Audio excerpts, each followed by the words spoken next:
दोस्तों, सुशील शिंदे ने बयान भी दिया तो कब दिया? भाई आवाज मत करो, थोड़ा ध्यान से सुनना, सब तुम्हारे काम की बात करूंगा मैं।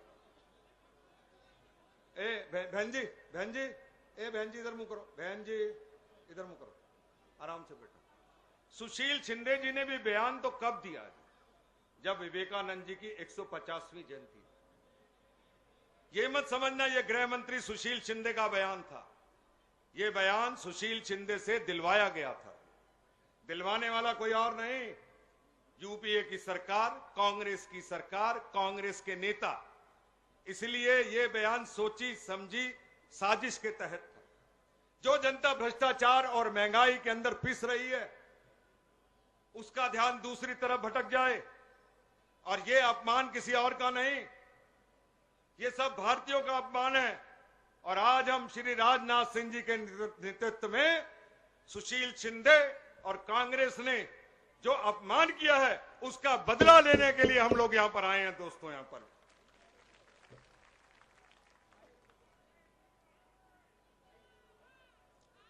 भगवा क्या है? भगवा वो है जो शिवाजी ने, जिसका परचम लहराकर आजादी की लड़ाई लड़ी थी। भगवा वो है जो गुरु गोविंद सिंह जी ने, तेग बहादुर ने आजादी लड़ाई लड़ी थी। भगवा वो है जो हमारे झंडे के अंदर सबसे ऊपर जो रंग है, वो कौन सा रंग है? जोर से बोलिए, कौन सा रंग है? वो भगवा रंग है। ये जो हिंदू हिंदू हिंदू हिंदू की बात करते हैं, हिंदू का मतलब ही भारतीय होता है, बचपन से सीखता आया हूं मैं। जाके पाकिस्तान के अंदर चले जाइए, वो भारत नहीं कहते इस देश को, वो हिंदुस्तान कहते हैं। जाके कोई हिंदुस्तान टाइम्स, कोई हिंदू एरोनॉटिक्स, कोई हिंदू कॉलेज, कोई हिंदुस्तान पेट्रोलियम। इसका मतलब क्या ये कम्युनल नाम हो गए हैं? दोस्तों, इसलिए ये सरकार जिस तरीके से अपमान कर रही, उससे जो आम भारतीय है, आम नागरिक है, उसके हृदयों के ऊपर चोट लगी है।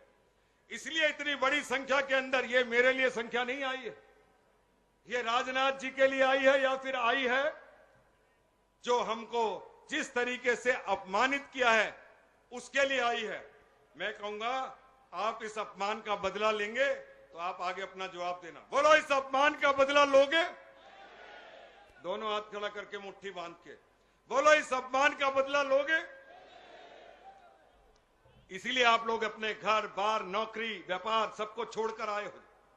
दोस्तों, आतंकवाद का कोई रंग नहीं होता है। जाके कांग्रेस बड़ा क्रेडिट लूट रही है। कसाब और अफजल को फांसी दे दी, फांसी सुप्रीम कोर्ट ने दिया है। इनका बस चलता तो ये फांसी को रोक लेते, क्योंकि इनका बस जितना चला उतना इन्होंने रोकने की कोशिश की।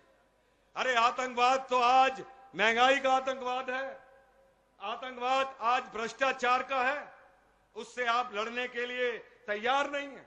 और ये महंगाई का, भ्रष्टाचार का, लूट का सबसे ज्यादा आतंक मचा रखा है तो आज की इस दिल्ली सरकार ने मचा रखा है। ये मैं कहना चाहता हूं दिल्ली नागरिकों के सामने जाकर, दिल्ली की सरकार ने मचा रखा है।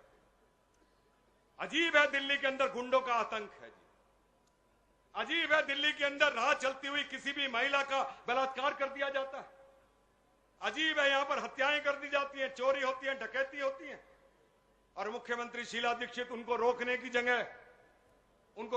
जगह क्या कहती है? दिल्ली के अंदर महिलाएं, जोर से बोलो, दिल्ली के अंदर महिलाएं असुरक्षित हैं।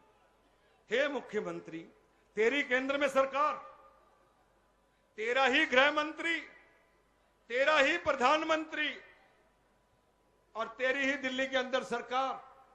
तू जब चाहे पुलिस कमिश्नर को बुला के अपॉइंटमेंट करा ले, एसएचओ की, एसीपी की, डीसीपी की। और जब महिला का रेप हो जाए तो कह दे दिल्ली पुलिस ठीक नहीं है। जाके अरे दिल्ली पुलिस ठीक नहीं है तो अखबार में देने की क्या जरूरत है? जा प्रधानमंत्री के घर जाके धरना देके बैठ, जा गृह मंत्री के जाके धरना देके बैठ। इस तरीके से नागरिकों को यह नहीं कहा जा सकता कि मैं अगर ये कह दूंगी तो इसका मतलब है मुख्यमंत्री ने अपने हाथ खड़े कर दिए हैं कि कल अगर कोई महिला सुरक्षित नहीं है तो मेरी कोई जिम्मेदारी नहीं है। दिल्ली के अंदर दोस्तों, मैं ये बता देना चाहता हूं कि ये जो बिजली की सांठगांठ इस सरकार ने करी है, जो इस सरकार ने बिजली की कंपनियों के साथ सांठगांठ करी है, उसके लिए जब हम रैली करेंगे तो रामलीला मैदान में पैर रखने की जगह नहीं होगी, क्योंकि लोग बिजली से बहुत ज्यादा त्रसित और ग्रसित हैं। बोलो, बिजली महंगी है कि सस्ती? दोनों हाथ खड़े करके बोलो, बोलो बिजली महंगी है कि सस्ती? पानी महंगा है कि सस्ता? अनाधिकृत कॉलोनी, पिछली बार 1 लाख लोगों की हमने रैली की थी, पिछली बार 1 लाख लोगों की रैली की थी। हे शीला दीक्षित और कांग्रेस की सरकार, सुन लो, अगर इन अनाधिकृत कॉलोनियों को उनका हक नहीं दिया, उनको भवन बनाने की इजाजत नहीं दी, उनको खरीद फरोख्त करने का हक नहीं दिया, तो समझ लेना सारी कॉलोनियां खाली होकर सड़क के ऊपर आ जाएंगी। आजाद दिल्ली प्रदेश घोषणा करना चाहता है। मैं एक व्यापारी हूं, वैट के खिलाफ हमने लड़ाई लड़ी है, ट्रेडर्स के लिए बहुत लड़ाई लड़ी है, आगे भी हम एफडीआई के खिलाफ लड़ाई लड़ेंगे। आज आधी से ज्यादा दिल्ली प्यासी है दोस्तों, गांवों के अंदर पीने का पानी नहीं है, लाल डोरे को एक्सटेंड नहीं कर रहे हैं।